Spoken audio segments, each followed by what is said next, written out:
ગોંડલના ગણેશ જાડેજાની મોટી રાહત. રાજકુમાર જાટ મૃત્યુ કેસમાં વિશેષ તપાસ દળે રિપોર્ટમાં અકસ્માત હોવાનું તારણ રજૂ કર્યું.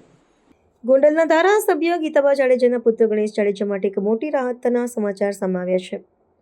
રાજકુમાર જાટના ચકચારી મૃત્યુ કેસમાં ગુજરાત વડી અદાલત દ્વારા રચવામાં આવેલી વિશેષ તપાસ સમિતિએ પોતાનો અહેવાલ અદાલત સમક્ષ રજૂ કરી દીધો છે. સુરેન્દ્રનગરના પોલીસ અધિક્ષક પ્રેમસુખ ડેલુના નેતૃત્વ હેઠળ ગઠિત થયેલી આ તપાસ સમિતિએ 3 મહિનાની સઘન તપાસ બાદ તારણ કાઢ્યું છે કે રાજકુમાર જાટનું મૃત્યુ કોઈ હત્યા નથી, પરંતુ એક અકસ્માત હતો. આ અહેવાલના આધારે ગણેશ ગોંડલના કેસમાં દોષમુક્તિ જાહેર કરતા સંકેતો પ્રાપ્ત થયા છે.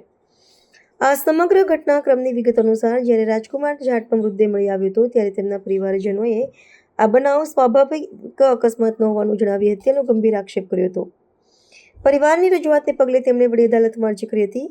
અગાઉ ગોંડલ શહેર પોલીસ અને રાજકોટ ગ્રામ્ય દ્વારા પણ પ્રાથમિક તપાસ કરવામાં આવી હતી, પરંતુ મામલાની ગંભીરતાને ધ્યાને લઈ અદાલતે તટસ્થ તપાસ માટે વિશેષ દળની રચનાનો આદેશ આપ્યો હતો. પોલીસ અધિક્ષક પ્રેમસુખ ડેલુની દેખરેખ હેઠળ થયેલી આ ઝીણવટભરી તપાસ બાદ રજૂ કરાયેલા રિપોર્ટમાં સ્પષ્ટતા કરવામાં આવી છે કે આ દુર્ઘટનામાં ગણેશ ગોંડલની કોઈપણ પ્રકારની સંડોવણી કે હાથ નથી.